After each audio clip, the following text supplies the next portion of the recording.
it's your turn. Thank you. Thank you, Naman. Om Stapakaya cha dharmasya sarvadharmaswarupini avatara varisthaya Ramakrishnaya te namaha. So we are continuing to discuss this important school of philosophy in Buddhist tradition, especially in the Mahayana tradition, though apparently it is the most important and most well-known system of Buddhist thoughts. And especially Nagarjuna is considered to be the greatest philosopher during the post-Buddha period of the history of Buddhism. Interestingly, we already discussed this concept of Shunya. So this idea of some transcendental reality which is beyond body-mind complex is a common doctrine, a tenet in Buddhism and also in Advaita. In a broader sense, in Vedantic traditions, it's called Dehendriya Vedriktitvam, means something that is distinct from body-mind complex. Deha Indriya Vedriktitvam, the characteristic of being totally distinct from the body-mind complex, the empirical, the gross dimension of a personality. And both Advaitins and Buddhism, especially Shunyavada, and in a broader sense, all the schools of Buddhism, both Sautrantika and Vaibhashikas, belonging to Hinayana tradition, and also Vijnanavada and Shunyavada, belonging to Mahayana tradition. They all accept that there is a degree of imperfection with regard to a present status when we identify ourselves with this physical body and all the experiences that we go through this body-mind complex, maybe going through mind and the five senses of perception. We go through many experiences. So this state is not the ultimate, not the highest status that we can achieve. We have a higher reality, we have a higher dimension, or rather, our reality has a higher transcendental dimension. And this condition of not being able to identify with our true nature is called bondage in Vedanta, in the same sense, dukkha in Buddhism. So in Advaita Vedanta, in Jivatma Buddhi, when we identify our true self with our body-mind complex, it is a kind of bondage. We should get out of it, and we can get out of it only when we realize, not just cognize, but realize in our own life our true nature. And it is called moksha or liberation in Vedanta, specifically in Advaita Vedanta. In Buddhism and in a general way, especially in Shunyavada tradition, Nagarjuna in his Mula Madhyama Karika, and Chandrakirti's well-known commentary called Prasanna Pada. That's the most well-known, perhaps the only complete commentary available on Mula Madhyama Shastram. Chandrakirti's well-known commentary or Tika called Prasanna Pada. And according to Nagarjuna, we get out of this dukkha or imperfection, or you may call it bondage if you want to use the language of the Vedantins. We can get out of this only when we realize the Four Noble Truths. In fact, Nagarjuna has written an entire chapter on Arya Satya Pariksha, one of the most celebrated chapters in the Mula Madhyama Shastram, Madhyamika Karika, 27 chapters, where he discusses and examines the Four Noble Truths. And he says that the first stage is to realize that there is this dukkha. This again is possible only for a person who is somewhat enlightened. See, a normal human being who is happy living in this world, wonderful things to eat and wonderful place to live in, he doesn't feel the need to identify with some kind of a transcendental entity. He will be considered to be crazy actually in the normal sense of the term. So Vyasa in his commentary on the sutra, Parinama Tapa Samskara Dukkaihi Guna Visheshacha Dukkameva Sarvam Vivekinaka. So there Vyasa says this the Parinama Dukkha, I mean this realization of the present predicament of our identifying ourselves with our body-mind complex, it is a state of imperfection. That itself has a transformative effect or impact on our life. It leads to our evolution and further growth. It's the beginning of a spiritual journey. He says, Yoginameva Krishnati. He says that can happen only to yogis, in the sense those who want to look beyond the empirical. In the Yoga Sutra, Atha Yoga Anuशाsanam. We turn to yoga only when we have exhausted ourselves knocking at every other door in search of eternal peace. And when we find this world cannot offer that, then we turn to yoga. We turn to spiritual inquiry in broader sense. So, and Vedantins call it Atyanta Dukkha Nivrittihi and Niratisaya Sukha Avaptihi. That's called realizing our true nature and also attaining our eternal spiritual realization. And Buddhists call it cessation of all suffering through direct recognition, but not Swarupa of the need to go out of this bondage and then practicing eightfold disciplines like Samyak Drishti, Samyak Vyayama, Samyak Sankalpa, Samyak Ajiva, Samyak Smriti, Samyak Samadhi, and so on. Right concentration, right effort, right livelihood, right action, right speech, Samyak walk, etc. And then you reach through Samyak Samadhi, you attain Nirvana. This is a scheme in Buddhism. So you can see some kind of a identity or agreement and also some difference. Now, in Buddha's words, you can find something very interesting. Buddha himself was not very sure that people will not misunderstand his teaching. So in one of the chapters I mentioned, it is Arya Satya Pariksha, 24th chapter of Mula Madhyama Shastra. Maybe verse number 10 or 11. Verse number 11. Arya Satya Pariksha. That is examination or maybe verifying or re-examining the Four Noble Truths, Sattvari Arya Satyani. There, Nagarjuna refers to this idea, and in Nagarjuna's own words, Vinasayadi Durdrushta Shunyavada Mandamedhasam Sarpo Yatha Dugrhito Vidya Ya Dusprasadhida.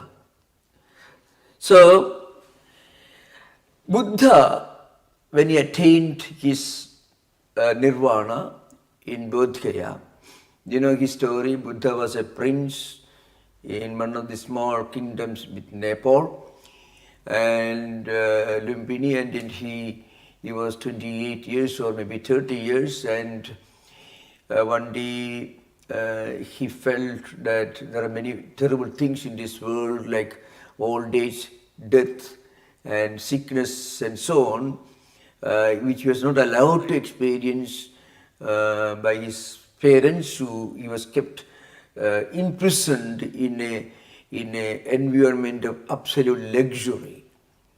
So he had no right and he had no opportunity to connect with the real world outside the palace.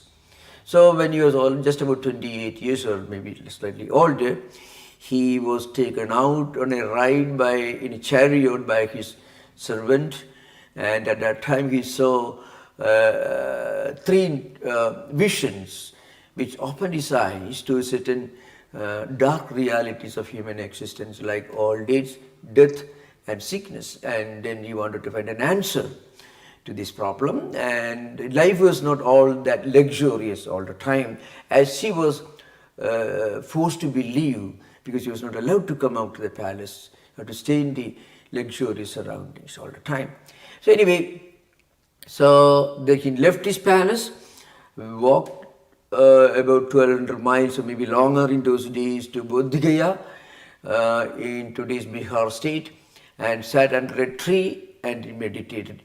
In the, I think in the Lalita Vistara somewhere, in the Buddha Vijaya, it said, Ihasane sushyatu me sharidam tagasti mamsam cha vilayam cha yatuhu aprapya siddhim bahu janma durlabham naivasanat kayamatas chalishyate.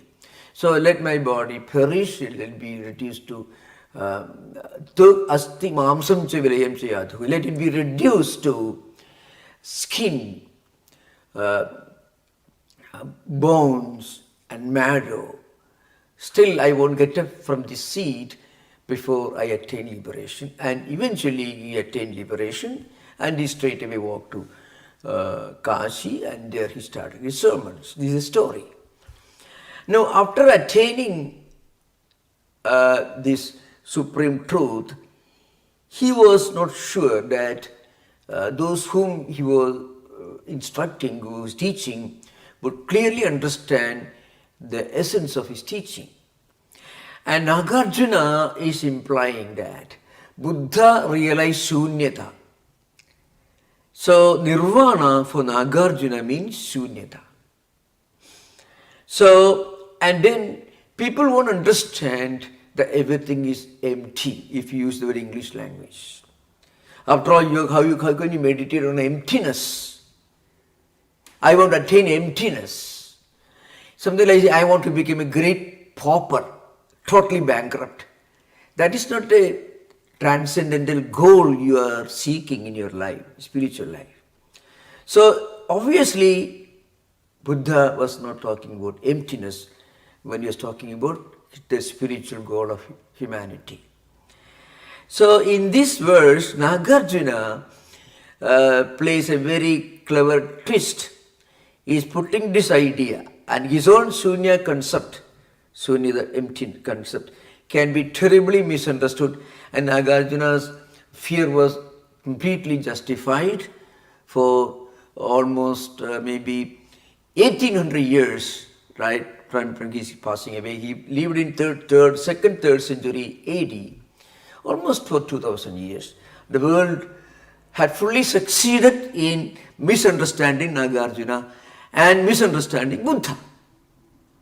So this verse tells you, Vinasheri Dudrushta Sunyada Mandamedhasam. Mandameda means somebody whose intellect is not ready, not well evolved to clearly understand the implication of Shunya. So Medha is not just intellect, measured in terms of IQ. It is a skill of the intellect. When our mind and intellect develop a higher capacity to understand, at least intellectually, the subtle spiritual truths, which a man of 130, 140 IQ may not be able to understand at all. Absolutely no.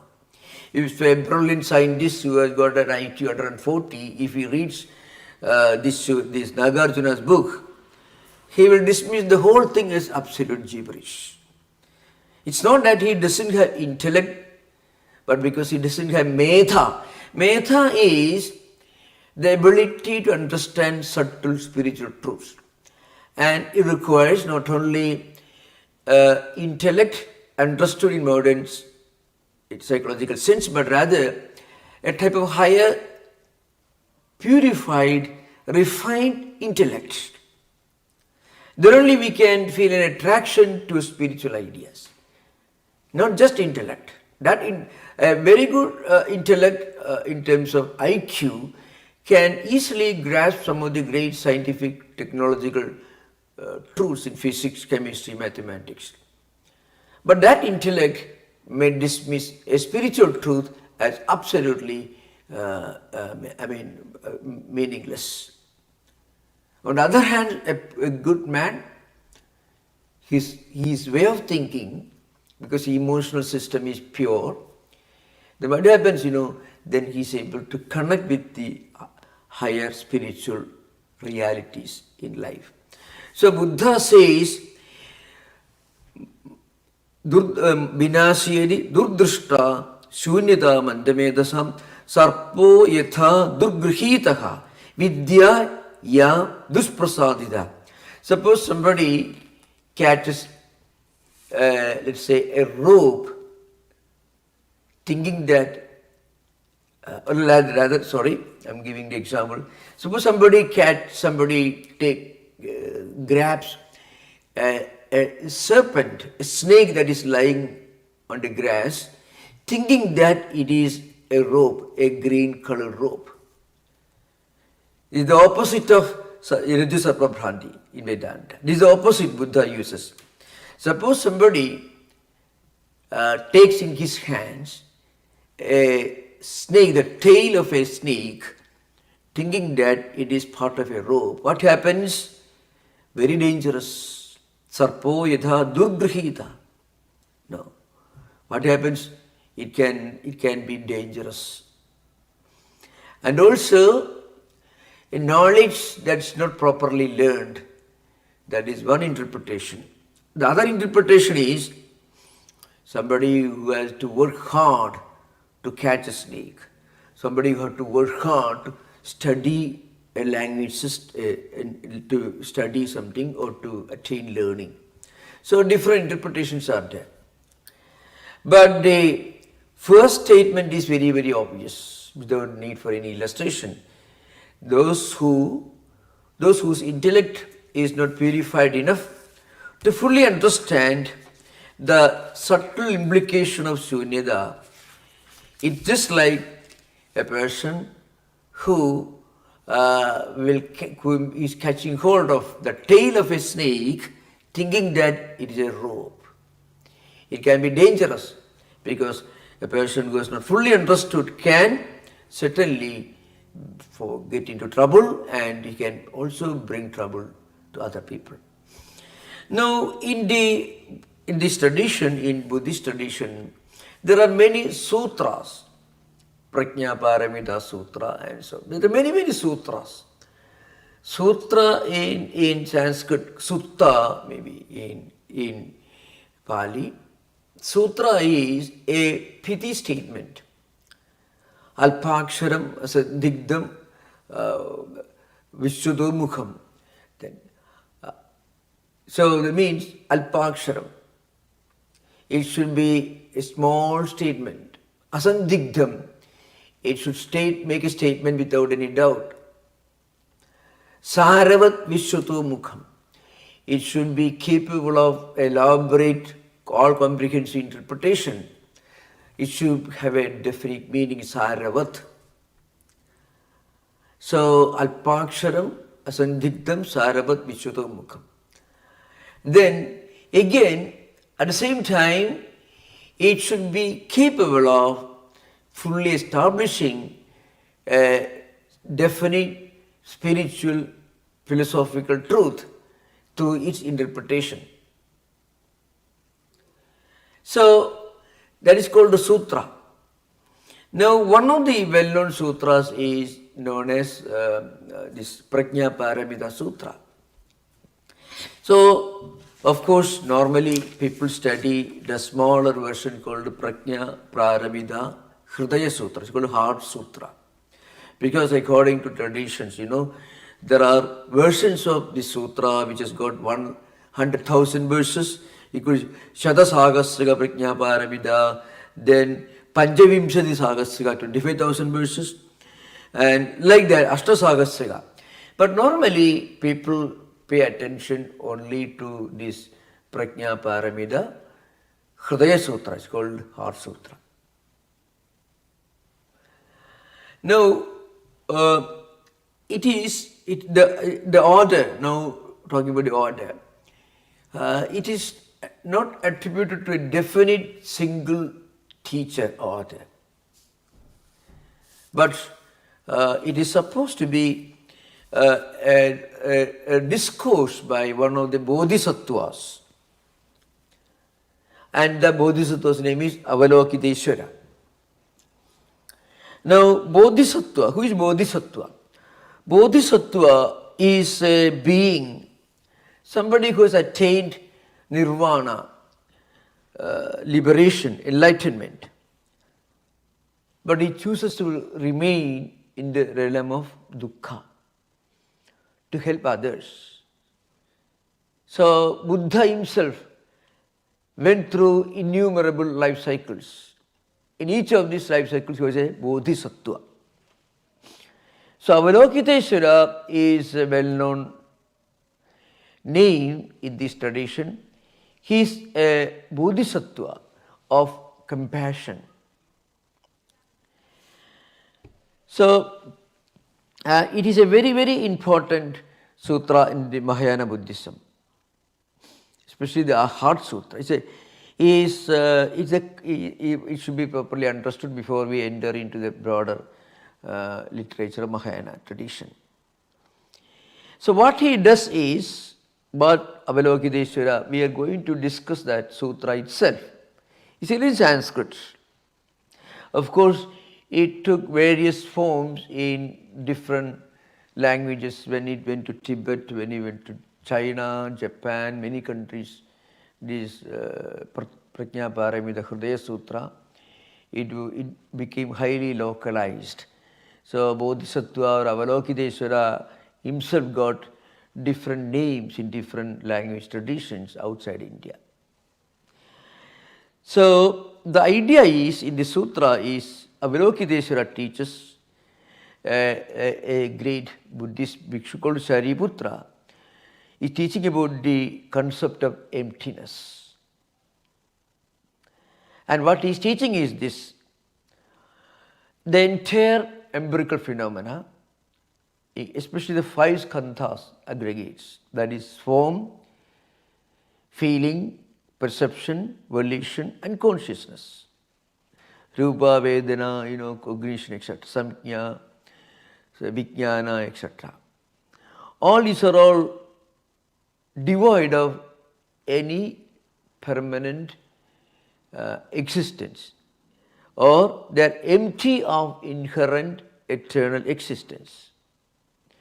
So it's a very straightforward sutra, and finally, towards the end of the sutra, the teacher he puts together the transcendental wisdom, gate gate paragate, etc. You find this is supposed to be a great tool for spiritual liberation, because when you read this and when you meditate on this, you get the feeling that all that you see or hear or touch or smell around you, they are coming and going every split second. So they are emerging, they are arising, and they are ceasing to exist. So Utpada Nirodha. So because it is always in a flux, it is devoid of any permanent existence. The sutra is this. Now there are of course other bodhisattvas also in Buddha tradition. For example, there is one, Avalokiteshvara is the most well-known one because of this sutra, because he is a bodhisattva of compassion. Manjusri is another bodhisattva, is a bodhisattva of wisdom. Then Vajrapani, another bodhisattva, is a bodhisattva of power and protection. So these are all different ideas that began to evolve in Mahayana Buddhism, most probably from 1st century BC onwards. So you find so many deities like Devis and Devadas, we call in Sanskrit. So many deities emerge in Buddhist tradition, and they they chant these mantras. But the Prajna Paramita Hridaya Sutra is very powerful. So, for Om Namo Bhagavate Arya Prajna Paramitayi. So, Prajna Paramita is taken to be a female deity. The literal meaning of the expression is Prajna means wisdom. Paramita means the highest, most sublime, the highest transcendent, the peak of wisdom. So perfection of wisdom. That's the literal meaning of this word. But this Prajna Paramita not only is a name of a sutra, but also is the name of a female deity. So they chant this mantra. You can find in many Mahayana traditions this physical presentation of Prajna Paramita. So you can imagine people who normally begin any kind of discussion on Buddhism will tell you Buddhism say there is nothing in this world, everything is an illusion, they don't believe in God, they don't believe in images, they don't believe in prayer. You can find all this, but if you go to any Buddhist, any authentic Buddhist place of worship, you can find so many deities. Most probably these are all, as you mentioned, different great men and women. Arya Manjusri Mulakalpa. Manjusri is a feminine name actually. Prajna Paramita itself is a feminine gender. So it's a long vowel, Prajna Paramita. I mean a female divine archetype reflecting or representing the highest spiritual wisdom. Something like Medha. In the Yajurveda, there is a Sutra Medha, Devi, Jushamana, and Agasa. So this purified intellect is elevated to the status of a divine feminine archetype, divine deity. So it begins like this, for example, first the Avilokiteshvara begins his discussion. So he was practicing this Prajna Paramita for a long time. What happened was, first he perceived that all the 5 skandhas are empty, which means all the panchaskandhas, so all panchaskandhas are, form, then feelings, perception, mental formations, and consciousness. These are all empty, means they do not have any permanent lasting entity. They come and go. In the sense, they don't really exist except in the relative plane. The idea behind. So he says, Arya Vilokiteshvaraha Bodhisattvaha Gabhirayam Prajna Paramitayam Saryamano Vyavaloka Yadisma. So he was he was practicing this profound meditation, Gabhirayam, Prajna Paramitayam Saryamano. He was compassionate with this great deity of compassion. He was immersed in deep meditation on Prajna Paramita. And then what he did, Charyamanaha Vyavalokayatisma Panchaskandhaha Tamscha Subhava Sunyan Pashyadisma. So what happened? Then he realized all the 5 skandhas, aggregates, that is feelings, perception, impulses, consciousness, etc., form, etc. They are all empty of any inherent existence. Iha Shari Putra Rupam Shunyadaiva Rupam Rupanna Pruthak Shunyada Shunyadaya Hanna Pruthak Rupam Yad Rupam Sa Shunyada Ya Shunyada Tad Rupam Eva Eva Vedana Samjna Samskarha Vijnana. All the 5 skandhas. Not only Rupam, but also Vedana, Samjna, Samskarha, Vijnana, etc. That means feelings, perception, impulses and consciousness. Ikachari putra sarvadharmaha sunilakshana. Anutpanna, Aniruddha, Amala, Bimala, Anuna, Aparipurna. So practically it's again putting in different language, in much more sublime language, the idea of Chaduskodi Nivrittatu means transcending Chaduskodi. When Nagarjuna negates Chaduskodi in Madhyamika Karika, Gaudapada again negates Chaduskodi, means four possible prepositions. Thus again is coming there. So that's a way to intellectually understand Shunyata. So all these things, they come and go, therefore they do not constitute any eternal reality. Tasman shari putra sunyatayam narubam navedana na samjnana samskara na vijnanam chakshusot na chakshu sotram ghranam jikhva kayo manah na rupam na shabdaha na gandhaha na rasaha na sparsha na dharma na chakshu na dhatu yavat na manovijnana dhatu na vidya vidyakshayo yavat na jaramaranam na jaramaranakshayaha na dukkha samudaya nirodha marga na jnanam na praptihi etc. Na praptihi etc. You can find it is continued. So it is something that is used for chanting, and chanting with a deep sense of sanctity and sacredness, with a sense of meditation. Now, can you ever believe that these great monks and nuns, and of course, Buddhism is, in those days at least, now it's different, but traditionally Buddhism had a strong monastic orientation. And also laymen, of course, there were great many laymen, devotees also. So they were all practicing meditation, and then it's called Mahamantra, Prajna Paramita Mahamantra. It comes at the end.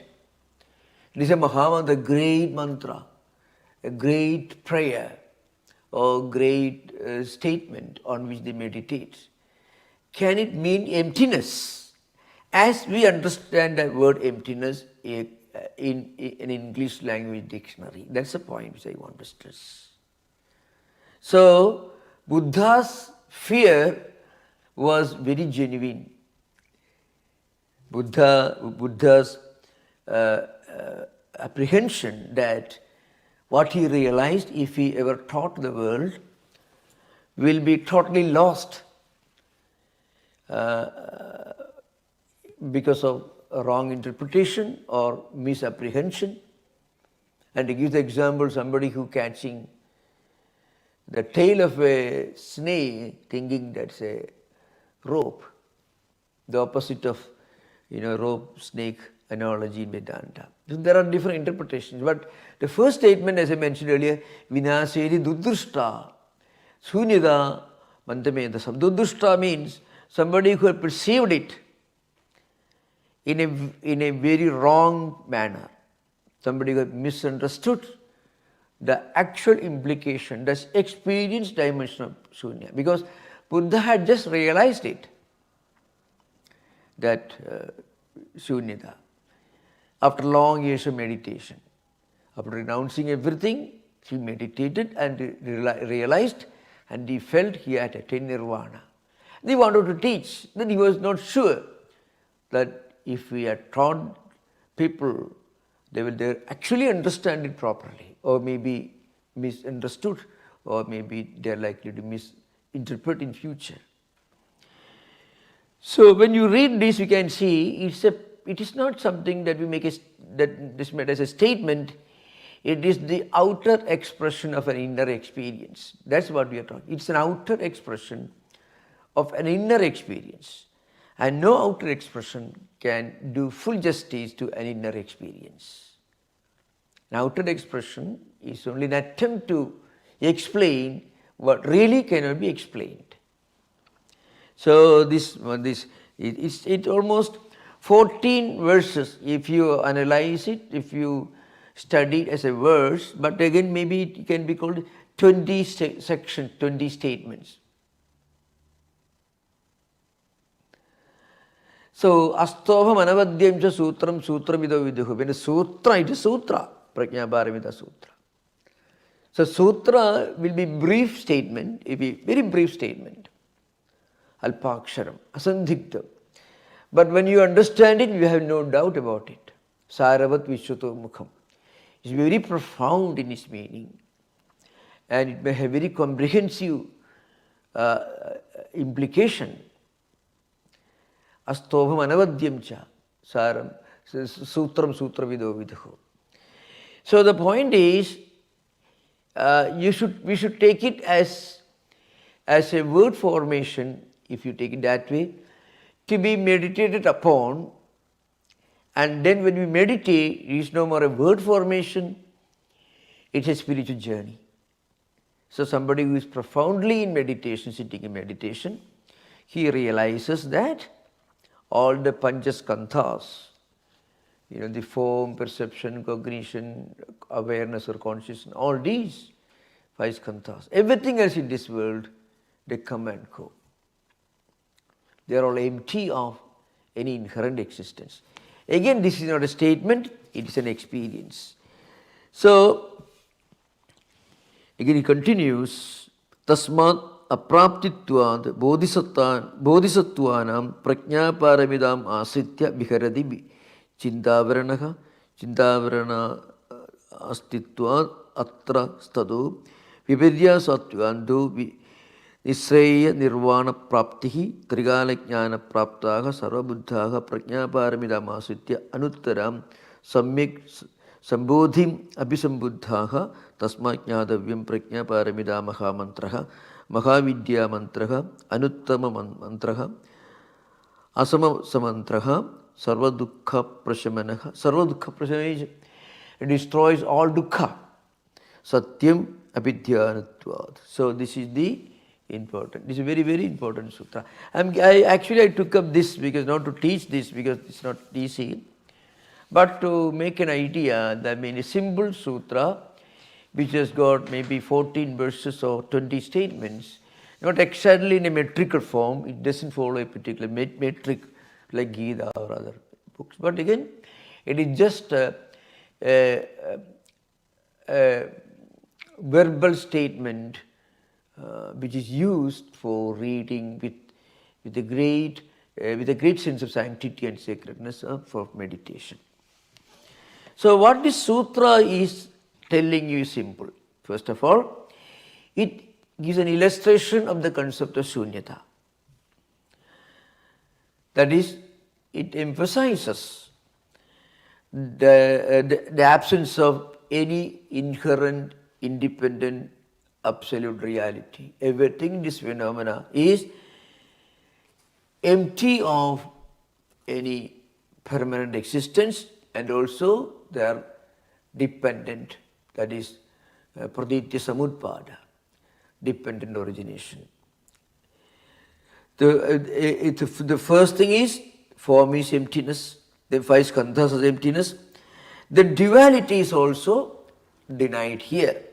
Distinctions of life and death, purity, impurity, asti, nasti, being, non-being, all these are negated, which means when you negate all this, what you feel is the feeling, the experience of shunya. This was what Buddha actually wanted to teach the world. So that shunyata, the shunya aspect, the fundamental truth of anarthavada, which actually you find in Vedantic tradition in the analysis of vyavaharika satta. But Buddha did not emphasize the fact of relative existence of the empirical. Rather, he emphasized the absence of absolute reality of the empirical. I hope it's clear. Buddha did not say that the world never exists at all. He only said the world is not an absolute permanent entity.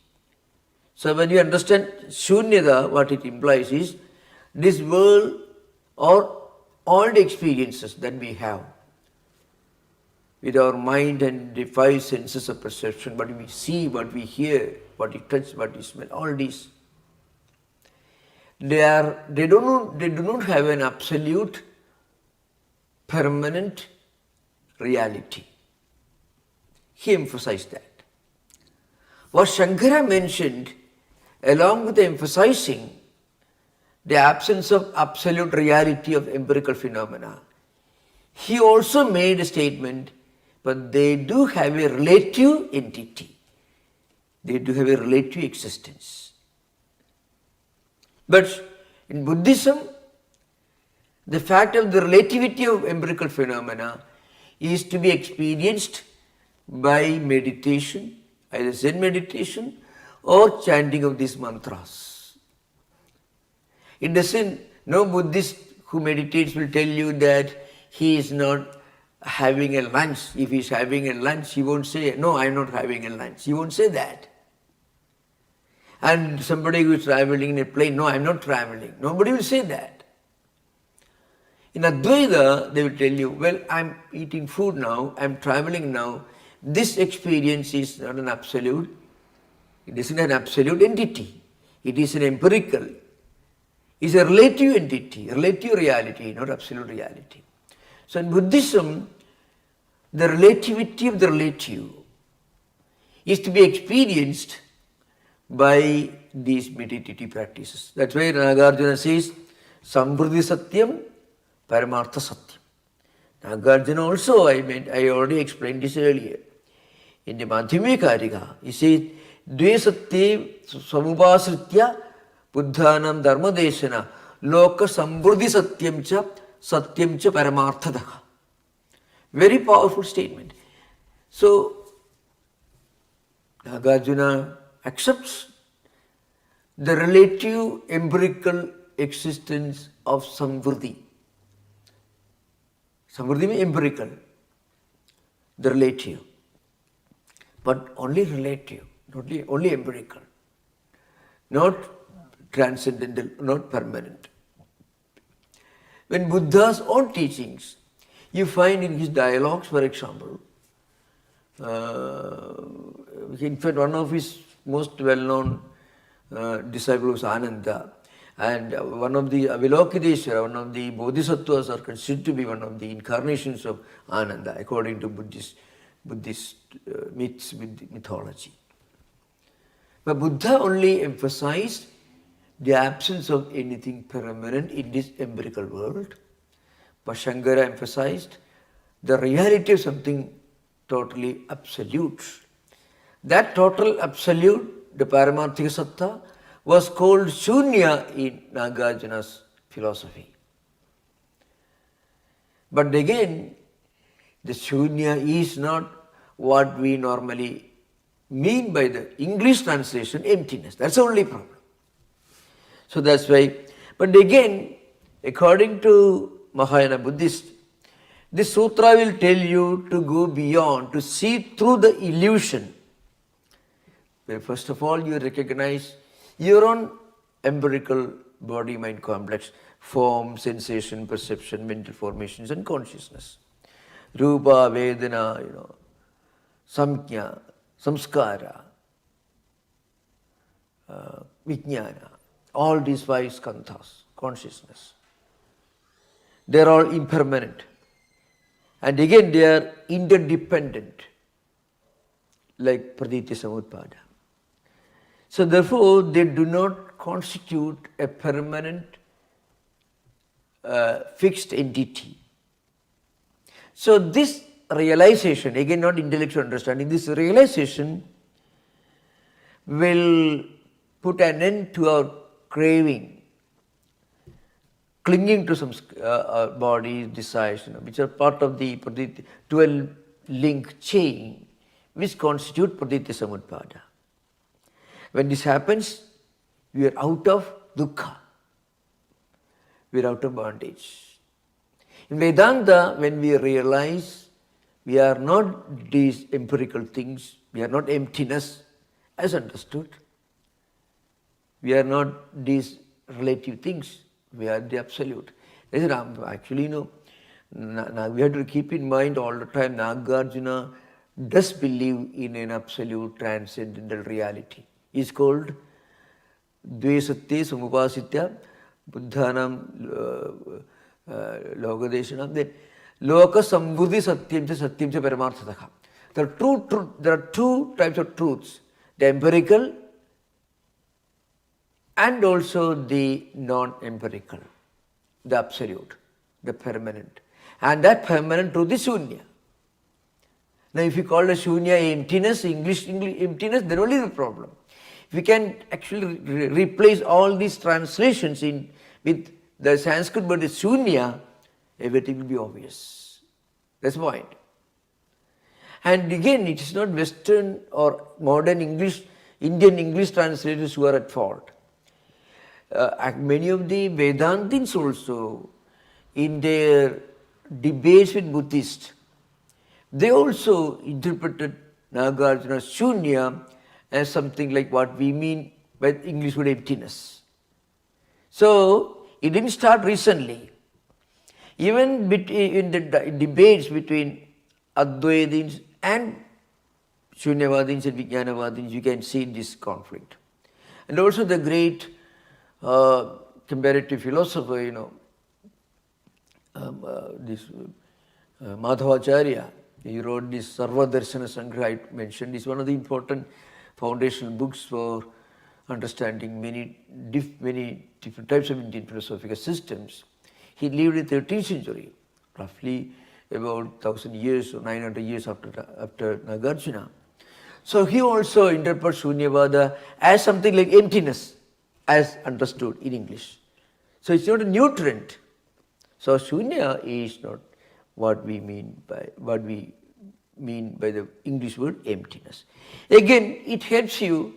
The sutra, if you meditate and seriously read, it helps you to attain freedom from attachment. Because nobody wants to be attached to something that is obviously changing all the time. It's just empirical, just momentary, just phenomenal. So it can help us to remain detached with our own five skandhas, body, mind, complex. And when we are detached with our body, mind, complex, when we understand these are all part of the 12-link chain, praditya samudpada, coming and going, again reappearing, then we will be free from clinging, desire. And that can eventually take us out of dukkha, out of this birth, death and rebirth. That's why Jara, Marana, etc. all in the Avalokiteshvara's discussion towards the end you find as. Again, this understanding emptiness can help us to attain nirvana. When there is no more obsession, clinging and desire, then there will be no more rebirth. So then we attain nirvana. So this is a very interesting, very famous and very powerful statement. It should be understood only as a sutra, not a poetic work, because it doesn't follow any metrical form like Gita and other important literary classics like Mahabharata, Ramayana or anything. It simply is the first step towards detaching ourselves from the panchaskandhas, five skandhas, five aggregates. That is the Rupa, Vedana, then Sanna is called, and Samskara and Vijnana. Five skandhas. When we are liberated from this attachment, we attain nirvana. That's the idea behind. Anyway, so I think today we already discussed a very important part of this Buddhist philosophy. So again, of course, we also will be able to attain our true identity or the reality of something that is non-dual, because Shunya is non-dual. It's a very important thing. Shunya as a philosophical concept is as non-dualistic as Brahman of Advaitins. And Nagarjuna surprisingly uses terms which later Shankaracharya used. See, Advayam, all that he uses.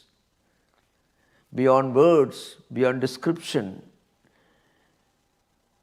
beyond verbalization. Nagarjuna uses all these terms. Of course, you have to remember Nagarjuna was a highly educated Sanskritist, Vedantin also, because he all began with years-long Vedic chanting, Vedic studies and so on. He was born somewhere in South India as a traditional Brahmin Vedic scholar, who became a Buddhist, went to Nalanda and was a teacher there for a long time. And according to many traditions, many of the early Chinese pilgrims who came to India to study Buddhism were taught by him, by the great man Nagarjuna. And he also is supposed to have facilitated the transportation of a large number of Buddhist manuscripts from Nalanda when Huensang visited.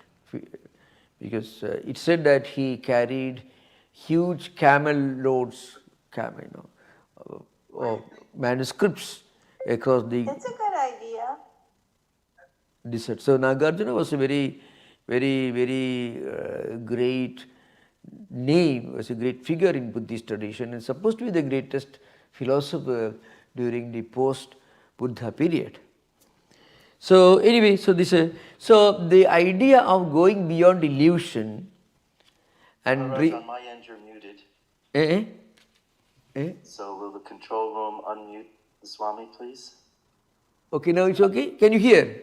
Now I can hear. Please Okay, continue. yeah. So Nagarjuna, as I mentioned, was a great, he facilitated the transportation of a number of valuable Sanskrit manuscripts when Huensang was a student, and on his way back to China, he carried a large number of manuscripts on camel's back, across the Gobi desert. So again, this is a very important thing. I think I have just mentioned to you a few things about this interesting system of philosophy. Now we can ask questions if you are interested. We can have plenty of time, I believe, half an hour. Yeah, thank you. Thank you, Maharaj. Yeah, thank you. I think what happened was somebody joined unmuted and then you got muted by mistake. So, I muted. Oh. Oh well, now you're fine. So Did you lose? Did you miss some of my statements till now? very briefly, but I think you recapitulated it when you said that Nagarjuna was responsible for the transport of those manuscripts. Yeah. So I want to mention, maybe it's good to keep this in mind. So in Madhyamika Karika, Nagarjuna uses terms which were later used by Shankaracharya in explaining the non-dual truth of Brahman. But again, Nagarjuna shows the influence of Upanishadic philosophy. For example, the Upanishads are full of statements. We talk of avang manasagocharam, something beyond mind and words. Yato vacho nivartande aprapya manasasaha, that is in the Taittiriya Upanishad. Words and mind went in search of the supreme truth. They returned empty-handed, they could not see. Words and mind. There are many statements, hundreds. Again, Nagarjuna was a very traditional Sanskrit scholar who studied the Vedas for years. And then he became a Buddhist, and even his birthplace was not discovered till recent times, because he went to North India, went to Nalanda, and he to study Buddhism, and he became a Buddhist and then became a teacher, and he became eventually the greatest name in post-Buddha tradition. And he was the one who must have been an important acharya, teacher in Nalanda, when Huensang came there to study Buddhism. And on his way back, he is supposed to have carried a large number of manuscripts to China, and later, of course, to other. The influence spread beyond China in later years, Japan and other countries. These are all important, have been important strongholds of Mahayana Buddhism. So many great scholars in recent times, 20th century, Hajime Nakamura and others, was a great Japanese scholar. He knew, of course, he was a scholar in Chinese, Tibetan, all these languages. He had helped in retrieving some of the lost Sanskrit manuscripts from ancient Chinese translations, because many of the manuscripts in Nalanda University were destroyed when it was attacked by invader Muhammad Bakhtiyar Khilji, which I discussed earlier. He burnt libraries and tens of thousands of manuscripts were burned. So many of those books were later on retrieved with the help of translations which are available in Tibetan and Chinese languages. So Nagarjuna is a very important figure. You have to keep in mind that the idea that there are two fundamental ways of looking at the world of realities. One is the truth or reality. One is Loka Samburdhi Satyam, the other is Paramartha Satyam, which again is Nagarjuna's own statement. So I want to emphasize the point that Nagarjuna's Shunya is absolutely different from what we understand by the English translation, unfortunate translation, as nothingness or emptiness. That's what I want to emphasize. Okay, thank you. No question. Thank you, Maharaj. Thank you. First Sri Ram and then Karen. Sri Ram, please go ahead.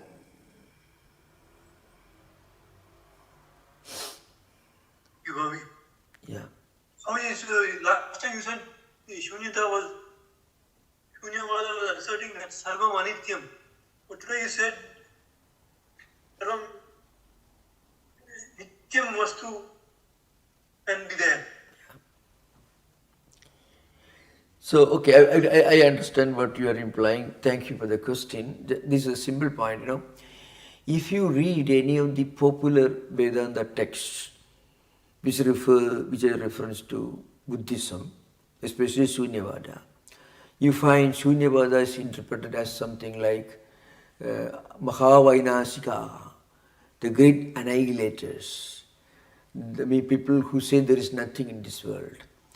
But mostly because many of the Vedantic texts were written at a time when Shunyavada was interpreted, came to be interpreted as what we mean by nothingness in English word translation.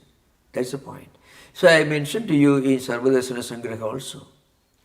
So, but that is not what Nagarjuna actually mentioned.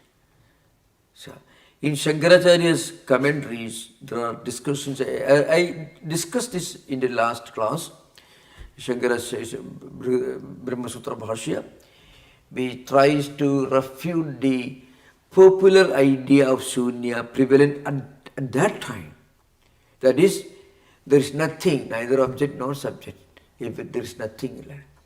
So that was the popular idea of Shunyavada in 8th century. And he had to debate with those scholars. So those scholars argued not the way Nagarjuna would have argued. They argued trying to establish what we now understand by the English translation nothingness, which is certainly different from Nagarjuna's original meaning of Shunya. So whenever you hear anywhere, you have to remember this misunderstanding. It is very much there in the air. And also, of course, at the same time, I want to mention pretty clearly, great Buddhist teachers from either from Japan or Korea or China or Tibet or Burma. Of course, in Burma is the Hinayana system is more prominent. But you find in their original teachings, they do not, generally they do not make it appear as a shunya, nothingness or emptiness. The problem is when you read an English translation and saying that Avalokiteshvara was meditating upon nothingness or emptiness, and then you try to look at Shunyavada from the perspective of the English translation, emptiness. Instead of, you should try to look at emptiness from Shunya word perspective. But you look at Shunya from emptiness word perspective. That's a problem. So if you start reading, if you start your study of Buddhism by reading a translation, which begins the discussion by saying that Buddha taught emptiness, or Nagarjuna taught emptiness. You look at Oxford Dictionary, Chambers Dictionary, Webster Dictionary. Oh, empty, very clear, meaning is very clear. This glass is empty, this hall is empty, so everything is empty. So that's where the misunderstanding originates, That's the problem. From a prescriptive perspective, in Vedanta we cultivate the sadhana chatushtaya, and then we do Shravan Manan, we do Atma Vichara, Shravan Manan, Nidhyasana. Sadhana sadhushte sampatti, sarvanam manna nidhyasana. All these are involved in the realization of the noble truths and also in the eightfold disciplines, really speaking. If you practice eightfold disciplines, it's all about sadhana sadhushte sampatti. I mentioned in the last class, So anyone who turns to spiritual life will have all these qualities, will naturally be looking for something that is lasting, not going after all small little things. We have a sense of disregard for worldly enjoyments. We'll have a sense of sanctity and sacredness and have a strong desire for some kind of spiritual experience. And then we go to library reading those books, thinking about and discussing those things. So you can imagine. So somebody who is studying, who is trying to become a spiritual seeker in Christianity, or Judaism, or Buddhism, or Vedanta, or Hinduism, any tradition. What will he read if you go to library? Not a copy of the Terminator. He will be reading Bible, Sermon on the Mount, or Gita, Upanishads, Dhammapada, or any of those things that talk to you, that inform you something about some kind of higher possibility in spiritual life. Why? Because sadhana sadhushte sampatti, the four important characteristics and qualities mentioned in the 19th verse of Megachudamani by Shankaracharya is common and universal. In any tradition, you automatically develop those qualities. Turn to spiritual life, you become endowed with those qualities. So you have to, Shankaracharya did not mean that you should keep that book and read every word. No, he's talking about a certain spiritual transformations that happen to every sincere spiritual seeker as part of his spiritual journey. And that is universal in any tradition. Okay, thank you. Yeah. Pranam Swamiji. Yeah, namaste. Idehi. So this is my question. This is my comment. Yeah. So I want to say Shunyavada is the absence of Maya. Yeah. No, that is true. What you said is absolutely correct. You see, the Panchaskandhas, all the five aggregates that according to Prajnaparamita Sutra, which begins by saying Rupam, Vedana, Samjna, all these are devoid of inherent permanent existence. That's Maya only. What is Maya? Maya is nothing but the way of looking at the relative, the empirical. Because we are under the influence of Maya, we wrongly interpret the relative as the absolute, the impermanent as the permanent.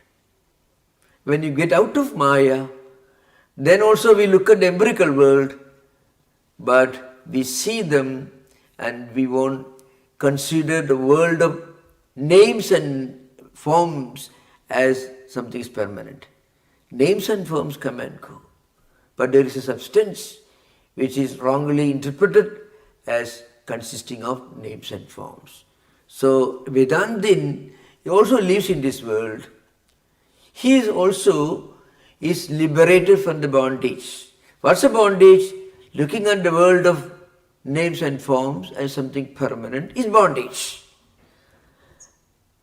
Looking at life as a continuous journey because of desire, because of clinging, so going through different actions and samskaras and vrittis, dying, reborn again living, again this continue, praditi samutpada. It is only a conditioned entity. It is not a permanent entity. It is interdependent. It is not independent. It is interdependent. The realization comes when you meditate upon Shunya, Prajna Paramita. That is the peak of wisdom, spiritual wisdom, according to the sutra. Same thing. Again, at the experience level, you find the same thing. If you closely observe great spiritual teachers or the teachings, you can see some kind of a unifying factors, harmonizing factors. A sense of sanctity and sacredness and self-restraint, self-control. All these are natural for anyone who is evolving.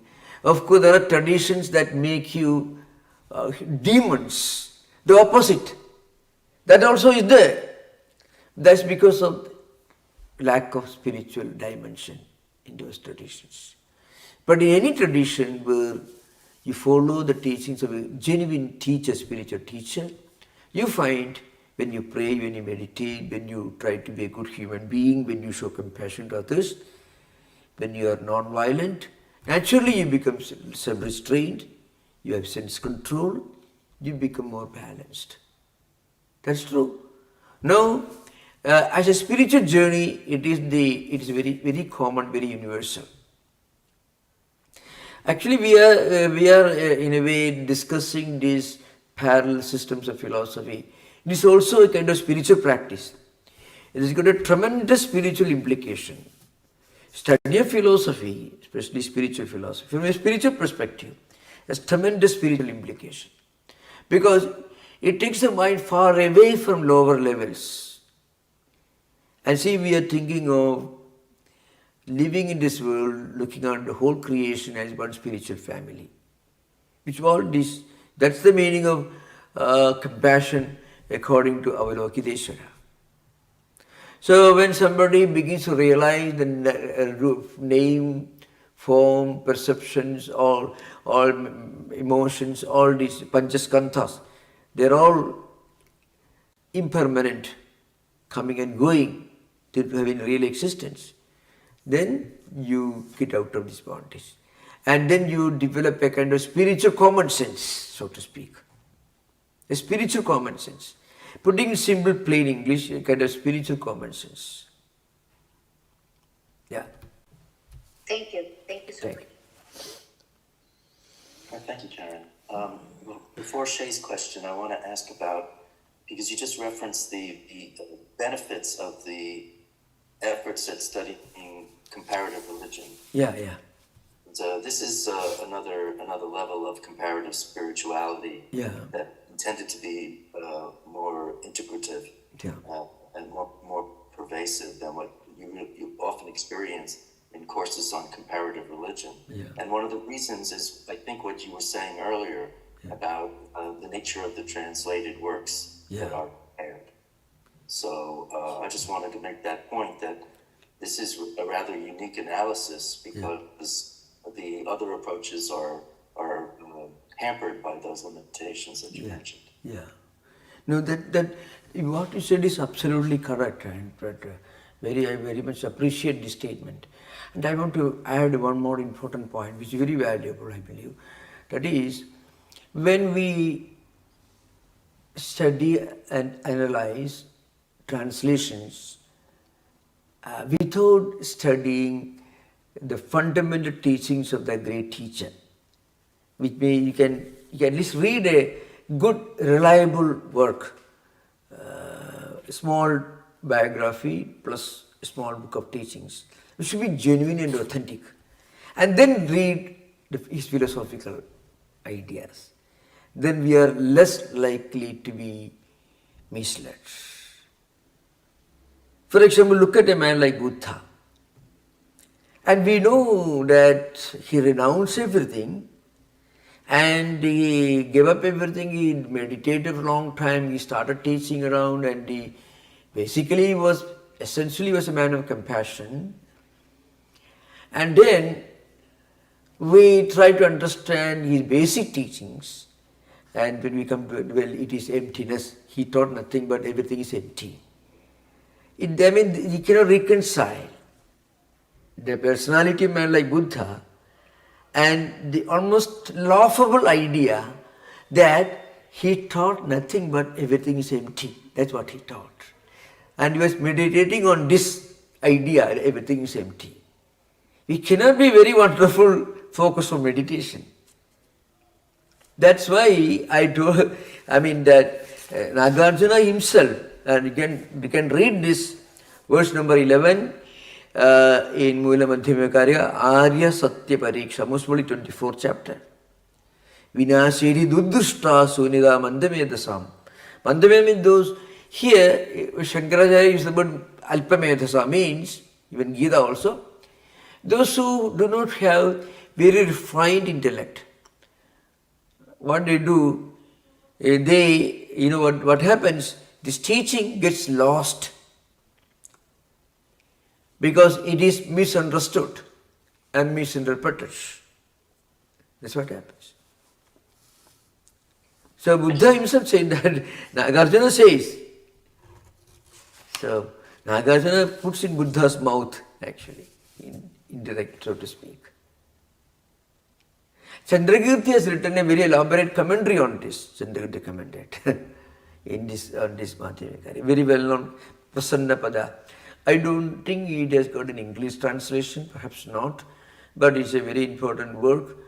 The only comprehensive commentary on Mula Madhyamika Karika or Madhyamika Karika of Nagarjuna is Chandrakirti's Prasanna Pada. It's an important work. Okay, thank you. Maharaj, I looked for an English translation. There would be a good one or a bad one, but I could not find one, so I'll keep looking.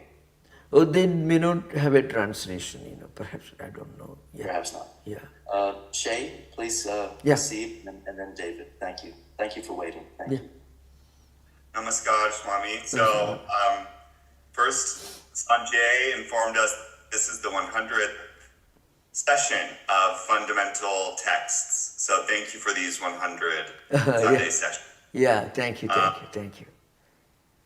So my question is on this topic of the proper preparation of your intellect for understanding subtle spiritual concepts. Yeah. I think is a universal one, right? So, and I love this reversal of the analogy of the snake and the rope. You grab something, a concept that you think you understand, and you think it's benign, it's just a rope, but actually you don't really understand, right? Yeah. So I think this is a common experience, especially for us who are householders. We engage with these topics not fully, right? For some of our time, but not fully.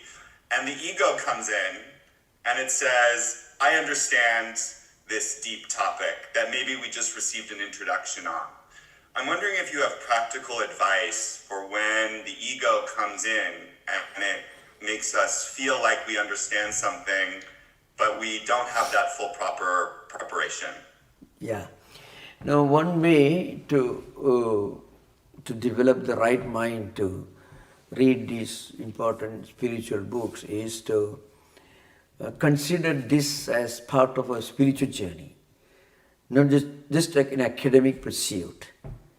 See, I will tell you very frankly, in fact, those of you who are listening to this in the Zoom class and elsewhere, some of the questions that you ask are highly appreciated because they're coming from a very deep and sincere desire to go deeper into whatever we have understood.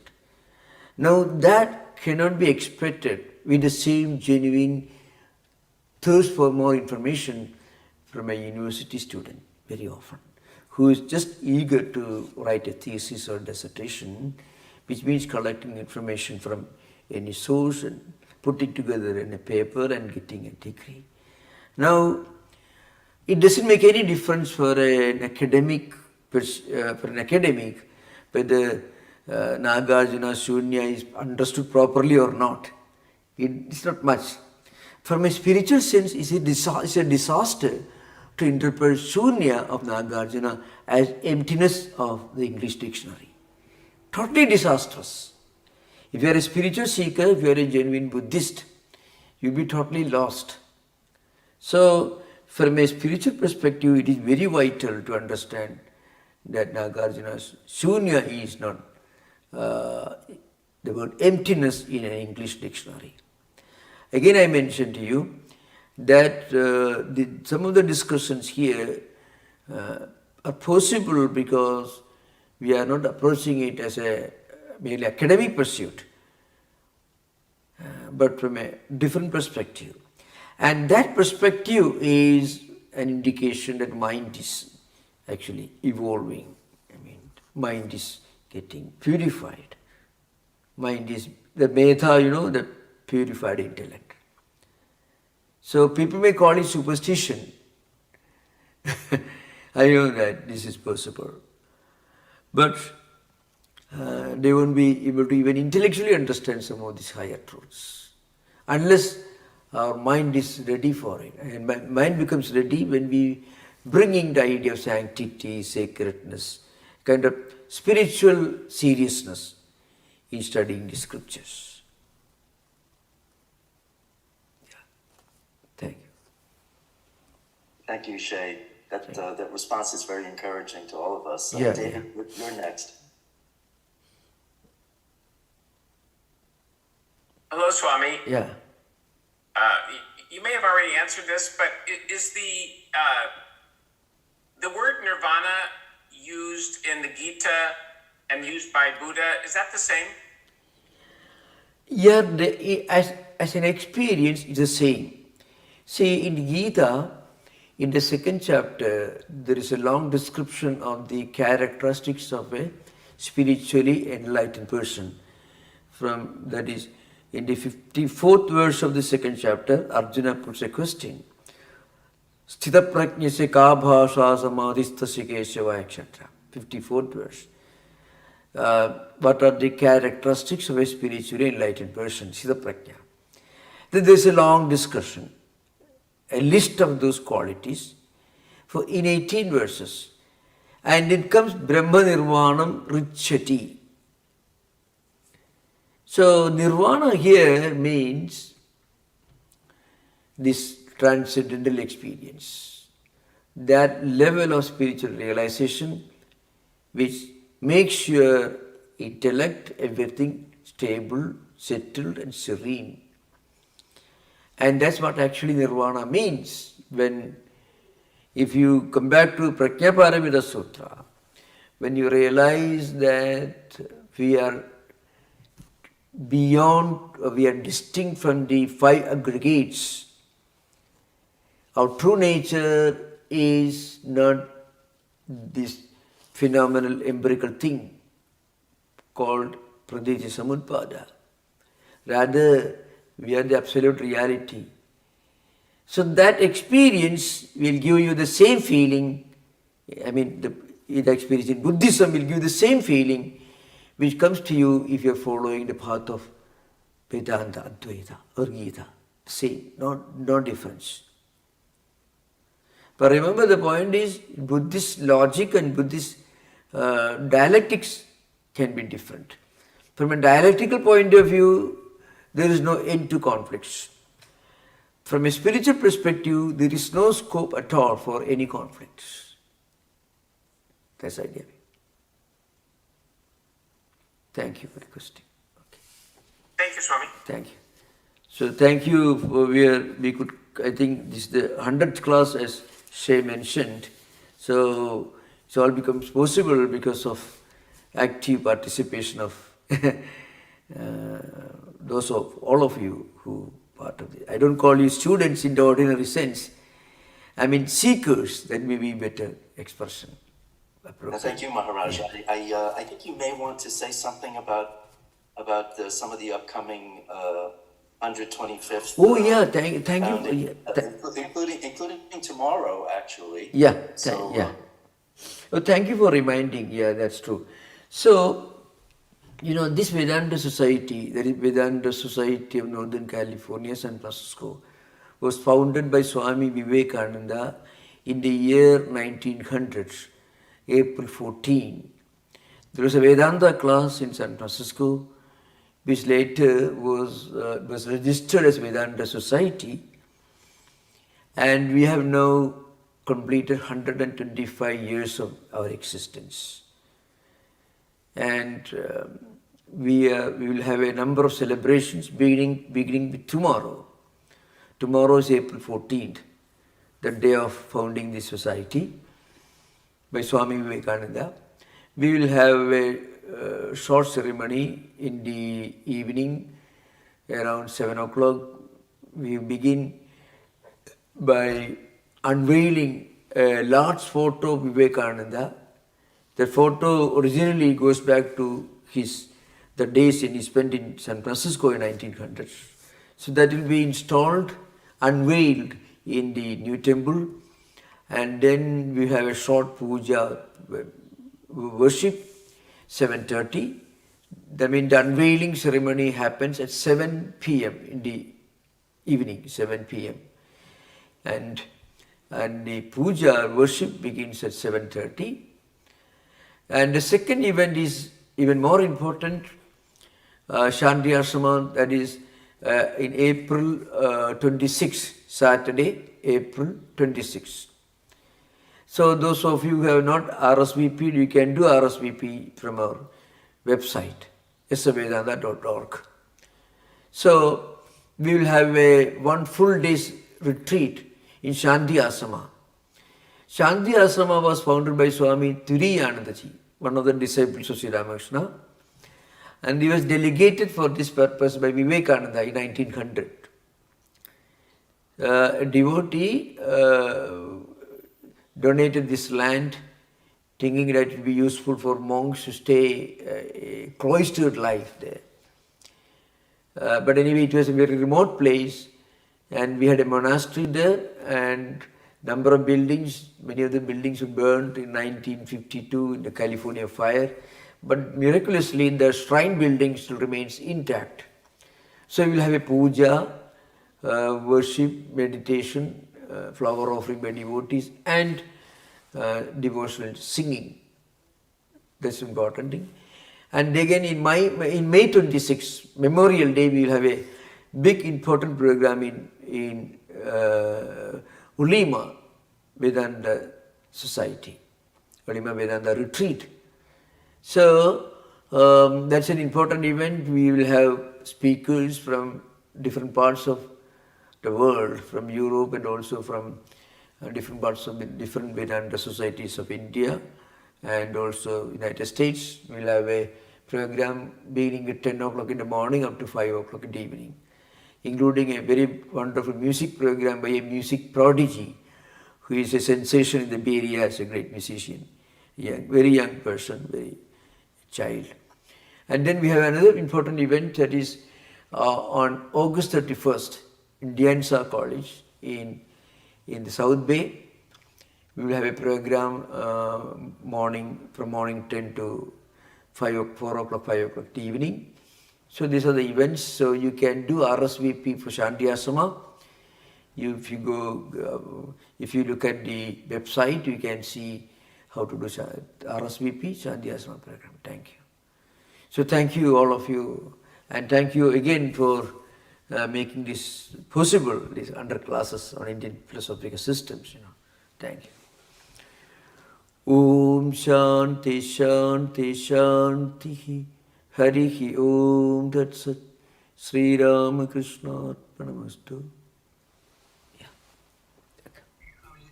Thank you everyone, thank you. Thank you, Maharaj. Thank you, Namaste. Thank you, Bobby. Thank you.